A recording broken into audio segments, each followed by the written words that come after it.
আসসালামু আলাইকুম রহমতুল্লাহি ওবরকাতুহু।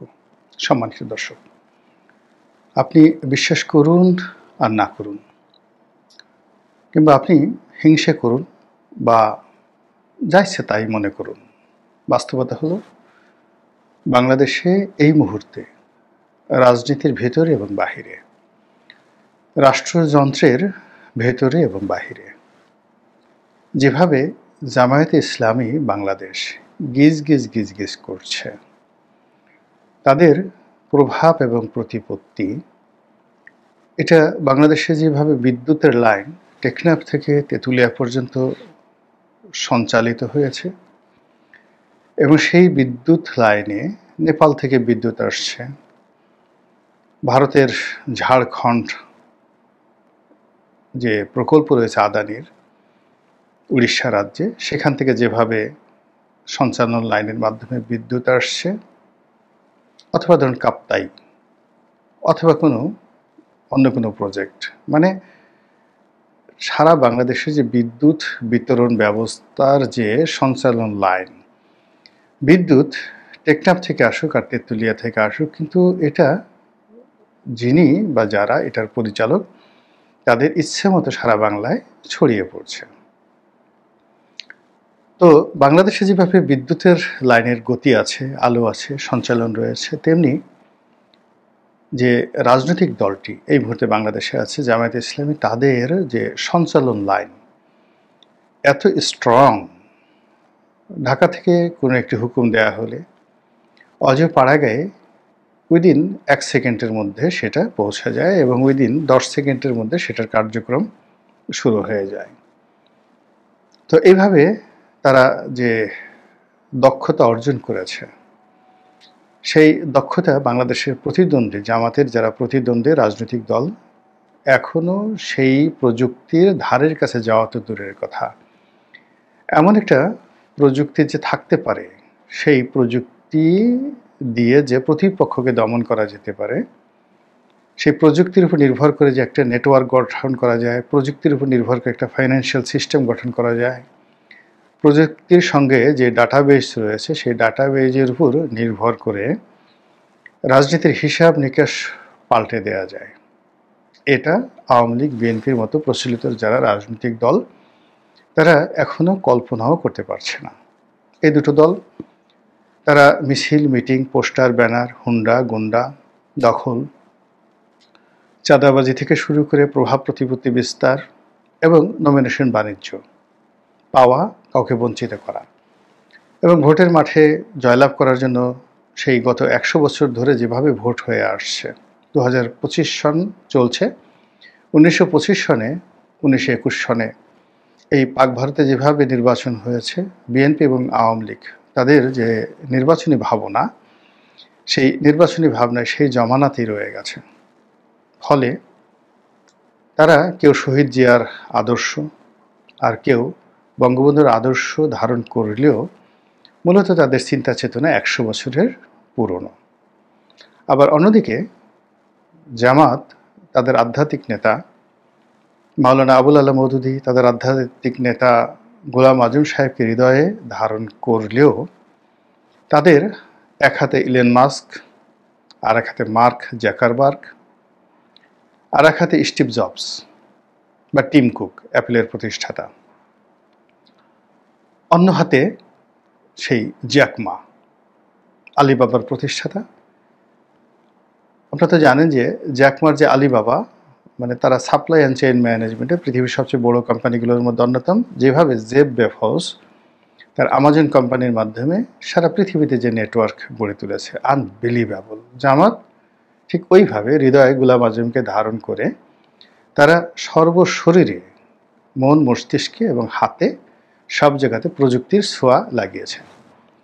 যেখানে তাদের ইলিয়াস দরকার, যেখানে পিনাকি দরকার, যেখানে কনক দরকার, যেখানে আরও নাম নিলাম না, বাংলাদেশের মধ্যে যাকে যাকে যেভাবে দরকার ওভাবে তারা তার মুখ দিয়ে সে কথাগুলো বলিয়ে নিচ্ছে এবং একজনের পেছনে আরেকজনকে লাগিয়ে দিচ্ছে।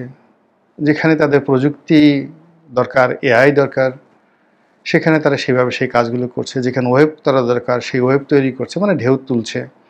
যেখানে ঢেউ বন্ধ করা দরকার সেই ঢেউ বন্ধ হয়ে যাচ্ছে। আর তার উৎকৃষ্ট প্রমাণ আমরা দেখতে পেলাম জাহাঙ্গীরনগর বিশ্ববিদ্যালয় এবং ঢাকা বিশ্ববিদ্যালয়ের কেন্দ্রীয় ছাত্র সংসদ নির্বাচনে তাদের যে নিরঙ্কুশ বিজয়, আর সেই নিরঙ্কুশ বিজয়ে বিএনপির যে মনোবেদনা, তাদের যে কষ্ট, সেই কষ্ট আমরা টের পাই যে আগামী যে 3টি গুরুত্বপূর্ণ নির্বাচন, রাজশাহী বিশ্ববিদ্যালয়, তারপর চট্টগ্রাম বিশ্ববিদ্যালয় এবং ঢাকা জগন্নাথ বিশ্ববিদ্যালয়, এই 3টি বিশ্ববিদ্যালয়ের নির্বাচনে বিএনপি অংশগ্রহণ করবে নাকি অতীতের মতো ভোট বর্জন করবে, তার কিছু নমুনা আমরা রাজশাহী বিশ্ববিদ্যালয় পেয়েছি। এর কারণ হলো ইতিমধ্যে রাজশাহী বিশ্ববিদ্যালয় যিনি বিএনপির প্রার্থী তিনি তার প্রার্থিতা প্রত্যাহার করে নিয়েছেন। আর জাহাঙ্গীরনগর বিশ্ববিদ্যালয়ের নির্বাচনের শেষ বিকেলে বিএনপিরা নির্বাচন থেকে ছিটকে পড়েছেন। ফলে এখন শিক্ষাঙ্গন যদি ধরেন, সব জায়গাতে যে একটা জামাতের বিপ্লব চলছে, তৌহিদি বিপ্লব চলছে, ইনকলাবের যে বিপ্লব চলছে, তাতে এই বাংলায় মনে হচ্ছে যেন চারিদিকে শুধু গোলাম আজম, চারিদিকে শুধু মতিউর রহমান নিজামী, চারিদিকে শুধু আব্দুল কাদের মোল্লা, চারিদিকে শুধু কামরুজ্জামান, চারিদিকে শুধু দেলোয়ার হোসেন ছায়েদি অথবা মীর কাসেম আলী। জামাত থেকে জামাতময় হয়ে গেছে গোলাম আজমের এই বাংলাদেশ। এবং সেই গোলাম আজমের বাংলাদেশে কে রাজনীতি করবে, কি করবে না, কে পারবে, কি পারবে না, এই জিনিসগুলো এখন জামাতের যারা লোকজন আছে তারা নির্ধারণ করে দেওয়ার চেষ্টা করছেন। কোনো একটা অনুষ্ঠানে বলেছেন যে জামাত ক্ষমতায় আসবে, জামাতের যারা নেতৃবৃন্দ রয়েছেন, আর বিএনপি বিরোধী দলে থাকবে। ঠিক এই কথা আবার এই জাস্ট আজকে সম্ভবত একটা তারুণ্যের কি একটা প্রোগ্রাম হচ্ছিল, বিএনপির নেতা জনাব সালাউদ্দিন সাহেব তিনি এখানে খুব চমৎকারভাবে বলেছেন যে আরে ভাই, আপনারা সরকারে যাবেন তো ভালো কথা, তাই বলে বিরোধী দলে কারা যাবে সেটাও আপনারা নির্ধারণ করে দিবেন, এটা কেমন কথা? অসাধারণ একটা রাজনৈতিক জবাব তিনি দিয়েছেন যে তাহলে আর পার্থক্য রইল কোথায়? আপনারাই যদি সরকারে যান আওয়ামী লীগের মতো, আবার জাতীয় পার্টিকে যেভাবে বিরোধী দল বানান, এভাবে বিএনপিকে বিরোধী দল বানানোর যে চেষ্টা আপনারা করছেন, তাহলে তার আওয়ামী লীগের মধ্যে আপনাদের মধ্যে কোনো পার্থক্য রইল না। এখন আজকের এই দিনে এটাকে খুব স্যাটায়ার মনে হচ্ছে, বা সালাউদ্দিন সাহেবের এই বক্তব্য শুনে উপস্থিত যারা ছিলেন তারা একদম একটার পর একটা তালিয়া বাজাচ্ছেন। কিন্তু বাস্তবতা হলো আজ থেকে 6 মাস আগে আমরা ভাবতেই পারিনি ঢাকা বিশ্ববিদ্যালয়, জাহাঙ্গীরনগর বিশ্ববিদ্যালয়ে জামাতের ছাত্র সংগঠন ছাত্র শিবির এইভাবে ভূমিধস বিজয় তারা লাভ করবে। কিন্তু আজকের দিনে আমরা শুনতে পাচ্ছি, এই 6 মাস পরে আমরা শুনতে পাচ্ছি যে জামাত সরকার গঠন করবে আর সংসদে বিরোধী দল থাকবে বিএনপি। জামাতের নেতারা এই দাবি করছেন, আর বিএনপির লোকজন এটাকে ঠাট্টার ছলে মূলত তারা যে বক্তব্যটা শুনছেন, আর এই যে বক্তব্য, সেই বক্তব্যে তারা প্রতিক্রিয়া দিচ্ছেন, এটাই হলো জামাতের সবচেয়ে লাভজনক একটা বিষয়। আপনারা এই ডক্টর মোহাম্মদ ইউনূসের ক্ষমতা গ্রহণ, ক্ষমতার আগে তার শপথ নেওয়া, তারপরে প্যারিস থেকে তার আসা, এই পর্যন্ত আমরা নানা রকম এখানে সংখ্যা পদ্ধতি, অনুমান ভিত্তিক কথাবার্তা, কিসে কিভাবে হলো, সব মিলিয়ে আমরা নানা রকম তথ্য এবং উপাত্ত আমরা হাজির করেছি।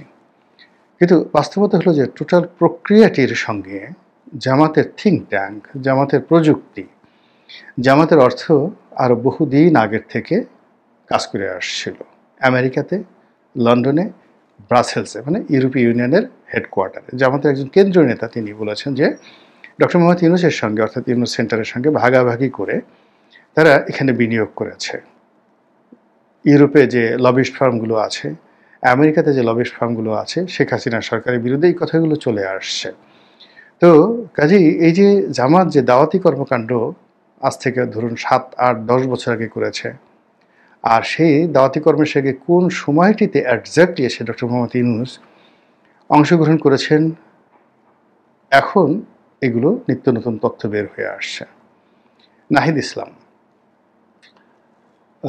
যিনি এনসিপির নেতা এবং প্রধান, তিনি অতি সম্প্রতি যে তথ্যটি একটি হাড়ে ভাঙা তথ্য। তিনি যে আন্তর্জাতিক ট্রাইব্যুনাল যেখানে শেখ হাসিনার বিচার হচ্ছে সেখানে তিনি দিয়েছেন এবং সেখানে তিনি বলেছেন যে শেখ হাসিনার পতন হয়েছে 5 তারিখে, আর 4 তারিখে তারা কথা বলেছেন ডক্টর মোহাম্মদ ইউনূসের সঙ্গে, এবং সেখানে ডক্টর মোহাম্মদ ইউনূস মোটামুটি তাকে তারা প্রস্তাব দিয়েছেন যে আপনি হবেন সরকারের প্রধান। দেখুন, তখনও শেখ হাসিনা ক্ষমতায়, এবং 4 তারিখ পর্যন্ত বাংলাদেশের কোনো একটা মানুষ স্বপ্নেও কল্পনা করতে পারেনি, এমনকি 5 তারিখ দুপুর পর্যন্ত কেউ কল্পনা করতে পারেনি সরকার চলে যাচ্ছে, শেখ হাসিনা চলে যাচ্ছে, নতুন কেউ আসছে। কিন্তু 4 তারিখে তারা কিন্তু তাদের সিদ্ধান্ত জানিয়ে দিয়েছেন ডক্টর মোহাম্মদ ইউনূসকে যে sir, you are the next prime minister. ভালো কথা। এখন জামাতের যারা নেতৃবৃন্দ রয়েছেন, শিবিরে যারা নেতৃবৃন্দ রয়েছেন, তারা বলার চেষ্টা করছে যে এনসিপির যারা নেতৃবৃন্দ তাদের অনেকেই জামাতের প্রক্সি লিডার হিসেবে সম্মুখ সারিতে থেকে যে কাজ করেছেন, মূলত পিছন থেকে কলকাঠি নেড়েছে জামাত। আর এতে এনসিপির যারা নেতৃবৃন্দ অনেকে আহত হয়েছেন, তারা প্রতিবাদ করেছেন, কিন্তু মানুষ যা বোঝার তা কিন্তু বুঝে গেছে। তো যেটা বলছিলাম যে জামাত এখন যা কিছু করছে বা এই বাংলায় যা কিছু হচ্ছে, তারা প্রযুক্তিতে যারা গতানুগতিক রাজনীতি করে তাদের সাথে এতটা এগোনো যে সামনে যে আসলে কি হবে এটা একমাত্র জামাত ছাড়া বলতে পারবে না। তো এই যে গোলাম আজমের যে বাংলাদেশ, সেই বাংলাদেশের থেকে তারা তো ইতিমধ্যেই মুক্তিযুদ্ধের ফেরিওয়ালা হিসেবে পরিচিত। শেখ হাসিনা এবং তার দলবল যারা রয়েছেন তাদেরকে তাড়িয়ে দিয়েছেন। এখন বাংলাদেশে যে বিএনপি আছে, তো সেই বিএনপি কি রাজনীতি করতে পারবেন? জামাত ইতিমধ্যে বলেছেন হ্যাঁ পারবে, তবে তাদেরকে বিরোধী দল হতে হবে। তাদেরকে এই যে বিরোধী দল হতে হবে, এটা এখন পর্যন্ত জামাতের সিদ্ধান্ত। 3 মাস পরে যে সিদ্ধান্ত থাকবে তা কিন্তু বলা যাচ্ছে না। 3 মাস পরে জামাত যদি বলে যে না, আমরা জাতীয় পার্টিকে বা আমরা চরমোনাইকে বা আমরা আওয়ামী লীগকে জাতীয় পার্টির মতো গৃহপালিত বিরোধী দল বানাবো, বলেন তো আপনার আমার এই মুহূর্তে কি করার আছে? তারা যেভাবে চাচ্ছে সেভাবে তো বাংলার আকাশ বাতাস প্রকম্পিত হচ্ছে। তারা একদিকে ডক্টর মোহাম্মদ ইউনূসের সঙ্গে আলোচনা করছে, অন্যদিকে রাজপথে তারা 6-7টি বড় বড় রাজনৈতিক দলদেরকে নিয়ে তারা বিরাট বিক্ষোভ মিছিল করছে। তারা একদিকে লন্ডনে তারেক রহমান সাহেবের সাথে দেখা করছে, অন্যদিকে আবার তাকে জালেম বলে গালি দিচ্ছে। একদিকে ডক্টর মোহাম্মদ ইউনূসকে বকা দিচ্ছে, আবার ডক্টর মোহাম্মদ ইউনূসের সফর সঙ্গী হচ্ছে। আমরা কি তাদের একটা স্পর্শ করতে পারছি? কাজেই জামাত যে কথাগুলো বলছে, জামাতের সঙ্গে সেই কথা কমপ্লাই করেই হয়তো বিএনপিকে আগামীতে রাজনীতি করা লাগতে পারে। এই যে এখন এই জিনিসটা যত অসম্ভব মনে হচ্ছে, 3 মাস পরে আপনি দেখেন পরিস্থিতি কোথায় চলে যায়। দ্বিতীয়ত, তারেক রহমান সাহেব কি দেশে আসতে পারবেন বা দেশে আসবেন? তার দেশে আসার পথে বড় বাধা কি? সেনাবাহিনী, তার দলের অন্তঃকলহ, নাকি তিনি কৌশল করে আসছেন না, নাকি তিনি জামাতকে ভয় পাচ্ছেন? এটা এখন আবার সামনে নতুন করে আসছে। দ্বিতীয়ত হলো যে তারেক রহমান সাহেব যদি আসেন, জামাতের প্রতিক্রিয়া কি হবে? জামাত কি তাকে খুব সুন্দরভাবে গ্রহণ করবেন? তাকে উন্মুক্তভাবে রাজনীতি করতে দেবেন, নাকি তাকে আবার কোনো যাকে বলা হয় এমন একটা বিপদের মধ্যে ফেলে দিবেন যে বিপদ 21 আগস্টের গ্রেনেড হামলার চাইতেও ভয়াবহ হয়ে যাবে এবং সেখানে ঘটনা ঘটবে, কিন্তু সমস্ত দায় গিয়ে বিএনপির